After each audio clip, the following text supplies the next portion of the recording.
ઓમ નમઃ શિવાય. શ્રાદ્ધ ભાગ 1. ચંદ્રા અને મહિપાલ. હજારો વર્ષ પહેલાંની આ વાત છે. જે કાળે વૈદિક સિદ્ધાંતોને પ્રમાણ માનીને તેમને જીવનમાં સાકાર કરવાના કેટલાક લોકો પ્રયત્ન કરતા હતા, તે કાળની આ ઘટના છે. કમલાપુર નામે એક ગામ હતું. ગામની બહાર ભૈરવનાથનું રમણીય મંદિર હતું. મંદિરની બહાર એક વિશાળ અને ઘટાદાર વટનું ઝાડ હતું. તેની છાયામાં દરરોજ સાંજે આખું ગામ ભેગું થતું હતું. વડલાના ઓટલા ઉપર સાંજે જઈને બેસો અને આ લોકવૃંદ તરફ દ્રષ્ટિ નાખો તો પ્રસન્ન મોઢાવાળા વૃદ્ધો ભૈરવનાથની આકાશ લઈને જતા દેખાય.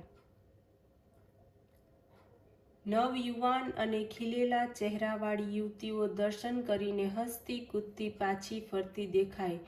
જેમના ચહેરા ઉપર કર્તૃત્વની ઝલક છે અને જે આકાશમાં ચંદ્રને નીચે લાવવાની હિંમતવાળા છે, એવા અદમ્ય ઉત્સાહથી ઉછળતા યુવાનો ઘર ભણી પાછા વળતા દેખાય. આવું પ્રસન્નતા, શાંતિ અને સ્વસ્થતાથી ભરેલું રમ્ય વાતાવરણ હતું. દેવોને પણ આવીને વસવાટ કરવાનું મન થાય તેવી સ્વર્ગીય પ્રફુલ્લતા કમલાપુર ગામમાં જણાતી હતી. આવા પ્રફુલ્લ વાતાવરણના સર્જનના મૂળમાં એક બ્રાહ્મણની તપસ્યા હતી. બ્રાહ્મણનું નામ ચંદ્રસ્વામી. તે ઉત્કૃષ્ટ, બુદ્ધિશાળી અને વિદ્વાન હતા.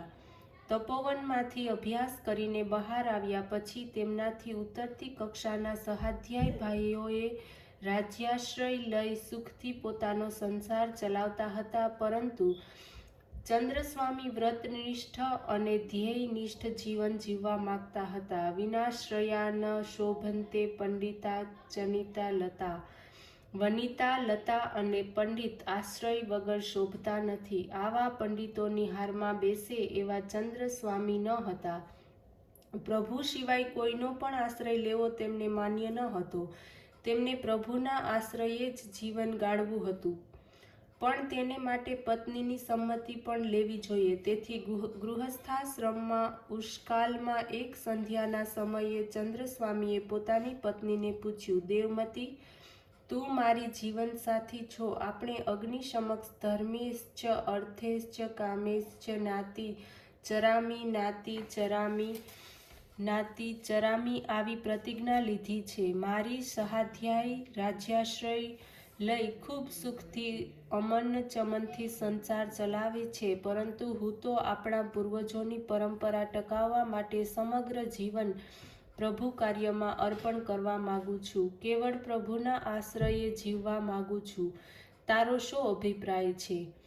દેવમતી, તમે મારા દેવ છો, મારા સર્વસ્વ છો. તમારે પગલે ચાલવાનો મેં નિર્ણય કર્યો છે. તમે મારી સાથે હો, પછી મારે બીજું શું જોઈએ? લાચારીથી મેળવેલા ઘરેણાં કરતાં આ સૂતરનું મંગળસૂત્ર મને વધારે પ્રિય છે. રાજ્યાશ્રિત થઈ બક્ષિસ તરીકે ફેંકાયેલા 2-4 ટુકડા કરતાં તેજસ્વીતાથી મેળવેલો સૂકો રોટલો મને વધુ પ્રિય છે. તમારા પગલે પગલે ચાલવું એ મારું કર્તવ્ય છે અને તેમાં જ મને આનંદ છે.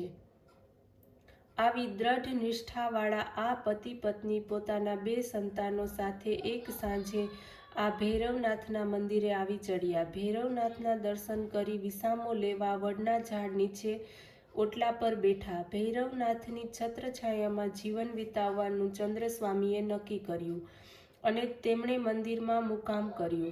દરરોજ સાંજે મંદિરના પ્રાંગણમાં રમતા બાળકોને ચંદ્રસ્વામી પ્રેમથી બોલાવતા, તેમની સાથે વાતો કરતા.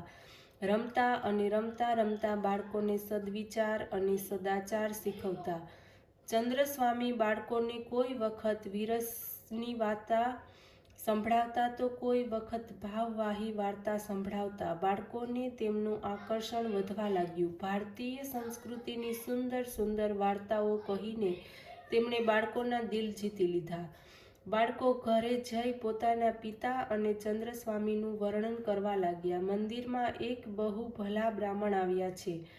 તે અમારી સાથે ખૂબ પ્રેમથી રમે છે અને દિલથી અમારી જોડે બોલે છે. તે ખૂબ ભણેલા છે, પણ અમારી ભાષામાં જ અમને સરસ વાર્તા કહે છે. બાપુજી, અમને તે બહુ ગમે છે. આ સાંભળીને લોકોના પિતાને પણ ચંદ્રસ્વામી જેવા ભલા માણસના દર્શન કરવાનું મન થતું.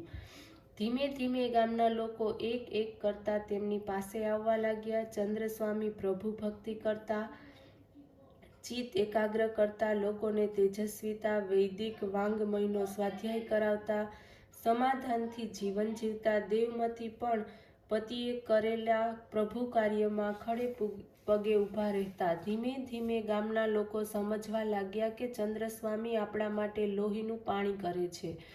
પોતાની બધી કર્તૃત્વ શક્તિ, બુદ્ધિ આપણે સારા બનીએ, સંસ્કારી બનીએ, તેજસ્વી થતી જીવન જીવીએ અને માણસ બનીએ તે માટે વાપરે છે. તેમને થયું આપણા બધા ગૃહસ્થાશ્રમી છીએ.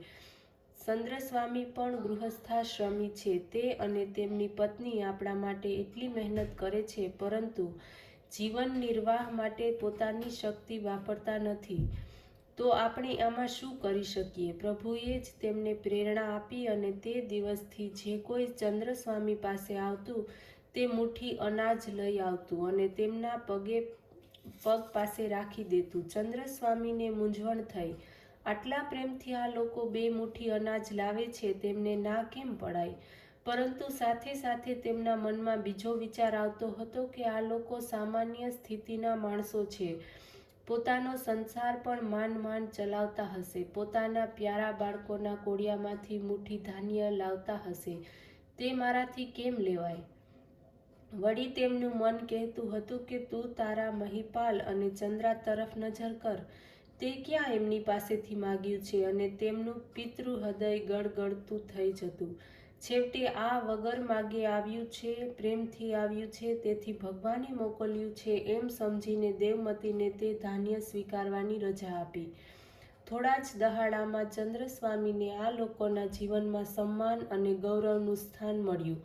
જીવનમાં આવેલું દુઃખ હિંમતથી કઈ રીતે સહન કરવું તે લોકોને સમજાવતા, તેજસ્વી ભક્તિ અને કર્મના સિદ્ધાંતો સમજાવતા, જીવનનો દ્રષ્ટિકોણ બદલવાનું શીખવતા. લોકો પણ અંતરના ઉમળકાથી રોજ સાંજે તેમની પાસે ભેગા થતા, બધા સાથે બેસીને નિયમિત સ્વાધ્યાય કરતા હતા. ચંદ્રસ્વામીની પ્રેમાળ અને ઓજસ્વી વાણી તેમના અંતઃકરણને સ્પર્શી જતી હતી. આ તરફ ચંદ્રા અને મહિપાલ પણ પોતાની નિષ્પાપ બલિષ્ઠ ક્રીડાથી ઘરનું વાતાવરણ પ્રફુલ્લિત રાખતા. ચંદ્રસ્વામી અને દેવમતી સુખથી પોતાનો સંસાર ચલાવવા લાગ્યા. ગામમાં પણ વાતાવરણ બદલાઈ ગયું હતું. ચંદ્રસ્વામીની કીર્તિ આજુબાજુના ગામોમાં પણ પ્રસરવા લાગી. વિદ્વાન અને ધનિક તેમની પાસે આવવા લાગ્યા. ચંદ્રસ્વામી તરુણો પાસે બેસી તેમના પ્રશ્નો ઉકેલતા. તે બાળકો સાથે રમતા અને મોટાઓને પણ માર્ગદર્શન આપતા. હવે શ્રીમંતો પણ તેમનું સન્માન કરવા લાગ્યા. પણ ચંદ્રસ્વામી વિચારતા કે શ્રીમંતોએ આપેલી સંપત્તિ કંઈ ખરી સંપત્તિ નથી. ઉદાર અંતઃકરણ એ જ ખરી સંપત્તિ છે. પોતાના છોકરાઓના મોઢામાંથી કોળિયો કાઢીને મુઠ્ઠીભર ધાન્ય આપનાર શ્રમજીવીઓના અંતઃકરણ ક્યાં? અને લાખો રૂપિયા કમાય પછી 5-50 રૂપિયા આપનાર શ્રીમંતોના હૃદય ક્યાં? પણ ન માગતા આવેલી સંપત્તિ ઈશ્વરે જ મોકલાવી છે એમ સમજીને તેઓ સ્વીકાર કરતા. તેમને લાગ્યું કે હવે શ્રમજીવીઓ પાસેથી મારાથી કેમ લેવાય? પણ તેમને ના પણ કેમ પડાય? છેવટે શ્રમજીવીઓએ આપેલા ધાન્યમાંથી પ્રતિક રૂપે થોડું સ્વીકારી બાકીનું પ્રસાદી તરીકે તેમને જ તે પાછું આપતા. તે ગરીબોને સમજાવતા, ઈશ્વરને ભૂલો નહીં, વિશુદ્ધિ અંતઃકરણથી અને દુર્દમય નિષ્ઠાથી જીવન જીવવાનો પ્રયત્ન કરો. ભગવાનને તમારા તરફ જોવું જ પડશે. ગીતામાં ભગવાને આશ્વાસન આપ્યું છે, અનન્યાસ ચિંતયંતો માં યે જના પર્યુપાસતે તેષામ નિત્યયુક્તામ યોગક્ષેમમ વહામ્યહમ. ચંદ્રસ્વામીને પણ જીવનમાં ભગવાનના ઉપરોક્ત વચનની સત્યતા મળી. પ્રભુ કૃપાથી તેમનો ધાન્યનો કોઠાર ધીરે ધીરે ભરાવા લાગ્યો. ચંદ્રસ્વામી સાંસ્કૃતિક અને આધ્યાત્મિક દ્રષ્ટિથી સુખી હતા જ, તે હવે ભૌતિક દ્રષ્ટિથી પણ સુખી થયા અને આખા ગામને તેમણે સુખી કર્યું. પરંતુ બધા જ દિવસ એક સરખા નથી જતા. કમલાપુર ગામ ઉપર ભગવાનનો એક સમયે કોપ થયો. વરસાદના દહાડામાં વરસાદનું ટીપું પણ ન પડ્યું. લીલીછમ દેખાનારી ધરતી ભયાનક લાગવા લાગી. ગામ લોકોએ 1 વર્ષ તો માંડ ખેંચી કાઢ્યું. બીજું વર્ષ પણ તેવું જ ગયું. કમલાપુર ગામમાં હાહાકાર મચી ગયો. મોટા ભાગના લોકો પાસે અનાજનો એકે દાણો રહ્યો નહીં. કુમળા બાળકો અન્ન વગર તરફડવા લાગ્યા. જેમની પાસે 5-5, 10-10 વર્ષ ચાલે એટલું અનાજ હોય તેમને પણ દુકાળની અસર થવા માંડી. ધનિકોના ઘરની સામે ભૂખની અધમુઆ થયેલા લોકોની કતારો જામવા લાગી. અમને ખાવા આપો એવા આદુદોથી વાતાવરણ ભરાઈ ગયું. ચંદ્રસ્વામીએ દેવમતીને કહ્યું, આપણા ઘરમાં પુષ્કળ અનાજ છે, તેનાથી થોડું અનાજ આ ભૂખ્યા લોકોને આપીએ તો. જેના ઉપર સંકટ આવે તેને જ સંકટની કલ્પના આવે. બપોરે જમતી વેળાએ છોકરા બાપ પાસે ન જતા બા પાસે દોડતા આવીને ખાવાનું માગે છે. હું આ બધું અનાજ આમ લૂંટાવી દઉં તો પછી મારા આ છોકરાઓને શું ખાશે? આપણે પણ 2 છોકરા છે ને, આજે બધું અનાજ આપી દઉં તો કાલે છોકરાઓને શું ખવડાવશું? દેવમતીએ માતૃત્વ જાગૃત થયું. ચંદ્રસ્વામીએ પ્રસંગની નાજુકતા સમજી લીધી. ભગવાને જે કંઈ આપ્યું હતું તે બધું જ મેં ગૃહલક્ષ્મીને સોંપ્યું હતું. કોઠારની માલિક તે છે, તેને દુઃખી કરીને બળજબરીથી અનાજ આપવાનો શો અર્થ? દિવસો પર દિવસો જવા લાગ્યા. એક દિવસ ચંદ્રા અને મહિપાલ ઓટલા ઉપર રમતા હતા. તે વખતે એક મા પોતાના 2 બાળકોને સાથે લઈને અન્નની ભીખ માંગતી હતી. બાળકો ઓટલા પાસે અટક્યા અને તેમણે મહિપાલ પાસે ખાવાનું માંગ્યું. આ દ્રશ્ય જોઈને ચંદ્રાને અતિશય દુઃખ થયું.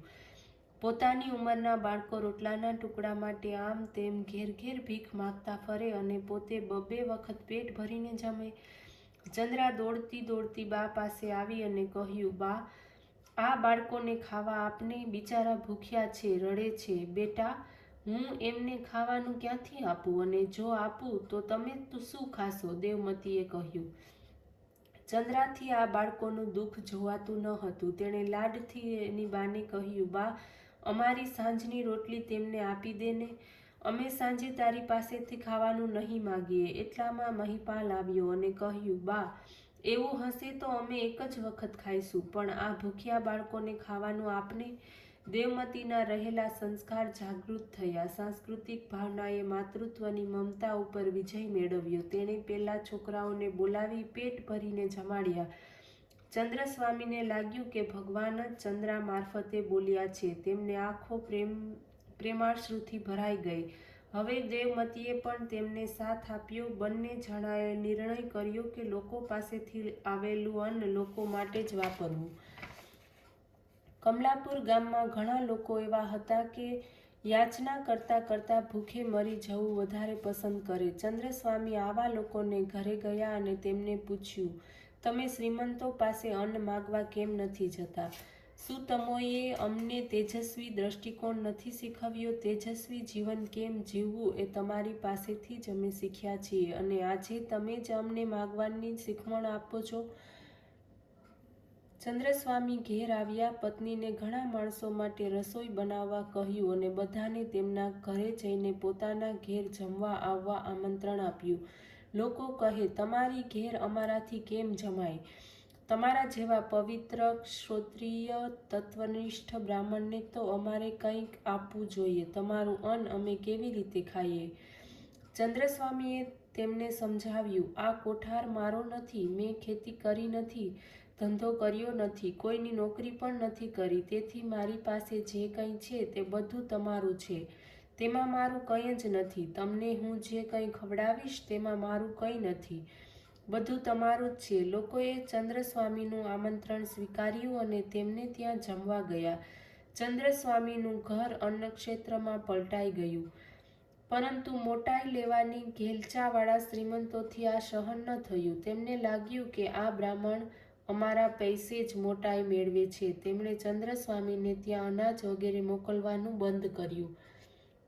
હવે તેમને આવકમાં 1 પૈસો નહીં અને જાવકની કોઈ ગણતરી નહીં. તેમના કોઠારનું તળિયું દેખાયું. આખરે એક દિવસ એવો ઉગ્યો કે તેમના છોકરાઓને ખાવાના છાછા પડ્યા. દેવમતીએ ચંદ્રસ્વામીની પાસે આવીને કહ્યું, આવતીકાલે ચંદ્રા ખાવાનું માગશે ત્યારે એને હું શું આપીશ?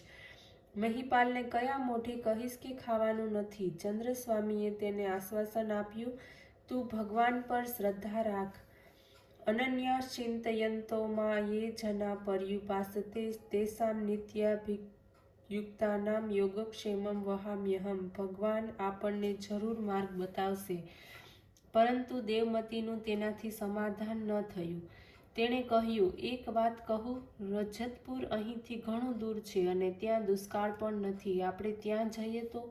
દેવમતી ભૂલે છે, જીવનનું ખાતર નાખ્યા સિવાય સંસ્કૃતિનું વૃક્ષ મોટું થતું નથી. એક સામાન્ય સંકટ આવ્યું, એમાં તું ચલિત થઈ ગઈ. શું તારી તેજસ્વી વૃત્તિ નષ્ટ થઈ ગઈ? તને યાદ છે કે ચંદ્રના જન્મ વખતે તારા પિયરને તે પોતે જ છેલ્લા રામ રામ કર્યા હતા. ત્યાં તું આજે આશ્રય લેવા માટે જઈશ? જે મોઢેથી પ્રભુ નામ સ્મરણ થાય તે જ મોઢેથી તું ભાઈ પાસે જઈને આશ્રયની ભીખ માંગીશ? તને યાદ છે કે તારો ભાઈ પરણતો હતો ત્યારે તું રજતપુર ગઈ હતી? અનેક શ્રીમંત સ્ત્રીઓ ત્યાં ભેગી થઈ હતી અને ચાંદલામાં આપવા કિંમતી ઘરેણાં લઈ આવી હતી. તારી પાસે ચાંદલામાં આપવા જેવું કંઈ ન હતું. મેં તને જવા ના પાડી હતી, છતાં ભાઈના પ્રેમને લીધે તું ત્યાં ગઈ હતી. તને એમ થયું કે ભાઈ સાચા પ્રેમનો ભૂખ્યો છે. તે કહેલું કે બહેન પ્રેમથી જે કંઈ આપશે તે તેને ચાલશે. ચાંદલો આપવાના સમયે સાડલાના છેડેથી મુઠ્ઠી પૌવા કાઢીને તે તારા ભાઈને આપ્યા અને કહ્યું કે ગરીબ બહેનની આ પ્રેમ ભેટ છે, આ પૌવાનો તું સ્વીકાર કર. તારું વૈવાહિક જીવન સુખી થશે. ભેગા થયેલ લોકોએ તારી મસ્કરી કરી, બાએ તારી દયા ખાધી. ગરીબ બિચારી, તેની પાસે પૌવા સિવાય બીજું શું હોય? ભાઈને પણ પૌવા લેતી વખતે જ સંકોચ થયો. છેવટે ત્યાં જ પૌવા ફેંકી દઈને જમ્યા વગર તું ત્યાંથી ચાલી આવી હતી. તે શું તું ભૂલી ગઈ? મને બધું જ યાદ છે, પણ આ હું નથી બોલતી, મારામાં રહેલી માં બોલે છે. આપણે ત્યાં જઈએ એમને હું તમને નથી કહેતી, પરંતુ આ છોકરાઓને ત્યાં મૂકી આવીએ. આપણે અચાનક વ્રત લીધું છે, તે વ્રત પાલન માટે જે કંઈ સહન કરવું પડશે તે હું કરીશ. પણ આ કુમળા બાળકોનો તો વ્રત નથી ને? આવા સમયે તેમને પણ તમે અન્ન વિના તરફડવા દેશો? બીજે દિવસે સવારના ચંદ્રસ્વામીએ બાળકોને મોસાળ મૂકી આવવા અને દેવમતીએ ચંદ્રસ્વામીના વ્રતનું પાલન કરવું એમ નક્કી કર્યું. બંને જણા સૂઈ ગયા. બાળકો વિખૂટા પડશે એ વિચારથી દેવમતીને ખૂબ દુઃખ થયું, પરંતુ આ પ્રસંગ તે સિવાય બીજો કોઈ રસ્તો ન હતો. બીજા દિવસે સવારના ખૂબ પ્રેમથી બાળકોને બોલાવીને તેણે કહ્યું, ચંદ્રા, મહિપાલ, તમે મામાને ત્યાં જાઓ છો, પણ એક વાત ખાસ યાદ રાખજો કે મામા મામીને તકલીફ ન આપતા. હું ત્યાં નહીં હોઉં, તમે ઝઘડતા નહીં, તેમની પાસે કોઈ વાતની હઠ કરતા નહીં. આ શબ્દ બોલતા જ માનું દિલ ભરાઈ આવ્યું. મહિપાલ, તું મોટો છે, તારે હવે બહેનને સંભાળવી જોઈએ. સવારના ઉઠીને તરત મામા મામીને નમસ્કાર. આગળ તેનાથી બોલાયું નહીં. દેવમતીએ માંડ માંડ કરીને આંસુ ખાડ્યા. ચંદ્રા કહે, બા, તને અમે રોજ પૂછતા હતા કે અમારા મામા ક્યાં છે. તું કહેતી કે ભૈરવનાથ તમારા મામા છે, અને આજે આ મામા ક્યાંથી આવ્યા? બિચારી બાને આંખમાંથી આંસુ સરી પડ્યા. ચંદ્રાને સાતી ચરસી ચાંપી ખૂબ જોરથી તેને આલિંગન આપ્યું. ચંદ્રાના પ્રશ્નથી તે ખરેખર નિરુત્તર થઈ ગઈ હતી. દેવમતીએ ખૂબ પ્રેમથી બાળકોને નવડાવ્યા, જમાડ્યા અને તેમને તૈયાર કરી હાથમાં દહીં આપ્યું. ચંદ્રસ્વામી બાળકોને લઈ જવા લાગ્યા. ત્યાં ચંદ્રાએ રડીને કહ્યું, બા, તું પણ અમારી સાથે ચાલને, મને તારા વગર નહીં ગમે. દેવમતી, આપણે રોજ અહીં સ્વાધ્યાય કરીએ છીએ. જો હું પણ તમારી સાથે આવું તો પછી ગામમાં સ્વાધ્યાય કોણ કરાવશે? તમારા પિતા તમારી સાથે છે ને? ચંદ્રા, બા, ભગવાન તો સર્વત્ર છે. આપણે મામાને ત્યાં ભજન કરીશું. કોઈ વખત બાળકોના પ્રશ્નોના જવાબ મળતા નથી. જવાબો આપ્યા ભારે પડે છે. દેવમતીની પણ તે જ સ્થિતિ થઈ ગઈ. તેણે કહ્યું, તમે આગળ થાઓ, હું ઘરનું બધું આટોપીને તમારી પાછળ આવું છું. તાત્પૂરતું બાળકોને સમાધાન થયું. ચંદ્રસ્વામીએ બંને બાળકોના હાથ પકડીને ચાલવા માંડ્યું. ડુંગર ઉપર ઊભી રહી દેવમતી અનિમેષ નેત્રથી આંખમાં આંસુ લાવી પોતાના લાડકા બાળકોને જતા જોઈ રહી.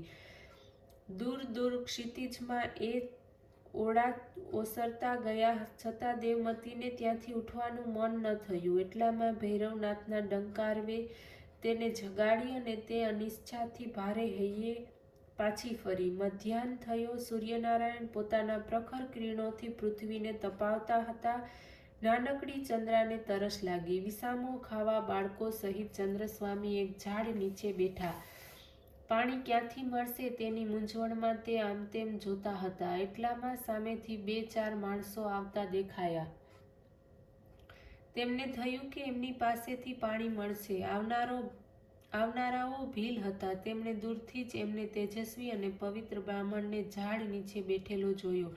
તેઓ પાસે આવ્યા અને આવતા જ ચંદ્રસ્વામીને પૂછ્યું, ભાઈઓ, અહીં ક્યાંય પાણી મળશે કે? હા, ચાલો દેખાડું, કહી એક ભીલ આગળ થયો. મહિપાલ અને ચંદ્રાને ઝાડ નીચે બેસાડી ચંદ્રસ્વામી ભીલો સાથે ગયા. થોડું ચાલતા છતાં પાણી ક્યાંય ન દેખાયું. ચંદ્રસ્વામીએ પૂછ્યું, ભાઈ, હજી કેટલું લાંબે છે? મારા બાળકો ઝાડ નીચે અધીરા થશે. ભીલે કડકડાટીથી કહ્યું, ચૂપચાપ મારી સાથે ચાલ્યો આવ. ત્યારબાદ તેઓ ચંદ્રસ્વામીને સિંહ દ્રષ્ટના નામના ભીલના રાજા પાસે લઈ ગયા. પોતાને છૂટો કરવા માટે ચંદ્રસ્વામીએ રાજાને ખૂબ વિનવણી કરી. મારા બાળકો ત્યાં તરસથી તરફડતા હશે. આ ભયાનક જંગલમાં તેઓ ડરી જશે, માટે મને જવાની રજા આપો. પરંતુ રાજાએ તેનો ઉલટો ધમકાવ્યો. તમારા બાળકો મરી જશે એ વાત કદાચ સાચી હશે, પરંતુ અમારા બાળકો ભૂખથી મરે છે તેનું શું? તને ખબર છે, દેવીએ મને સ્વપ્નમાં આવીને કહ્યું છે કે એક પવિત્ર બ્રાહ્મણનું બલિદાન આપ તો તારા રાજ્યમાં વરસાદ થશે. તેથી ખબરદાર, જો અહીંથી ભાગી જવાનો વિચાર કર્યો છે તો. ચંદ્રસ્વામી કહે, રાજા, હું બ્રાહ્મણ છું. મારું બલિદાન આપવા મને મારશો નહીં. મને છૂટો કેમ કરો, તને પુણ્ય મળશે. બ્રાહ્મણે સમજાવવાનો પ્રયત્ન કર્યો. રાજાએ વિચાર કર્યો કે આવો તેજસ્વી અને પવિત્ર બ્રાહ્મણ ફરી ક્યાંથી મળશે? આજ સુધી બલિદાન આપવા યોગ્ય છે. આ રાજાએ હુકમ ફરમાવ્યો, આને ગુફામાં પૂરી દો. આવતીકાલે સવારના તેઓ બલિ આપવાનો છે. ગુફામાં બેઠા બેઠા ચંદ્રસ્વામી ભગવાનને યાદ કરે છે. ભગવાન, મારા બલિદાનથી જો સેંકડોનું જીવન મળતું હોય તો હું મરવા તૈયાર છું. હું મરણથી ડરતો નથી. ખોટું કામ મેં કોઈ દિવસ કર્યું નથી. ઓમ નમઃ શિવાય.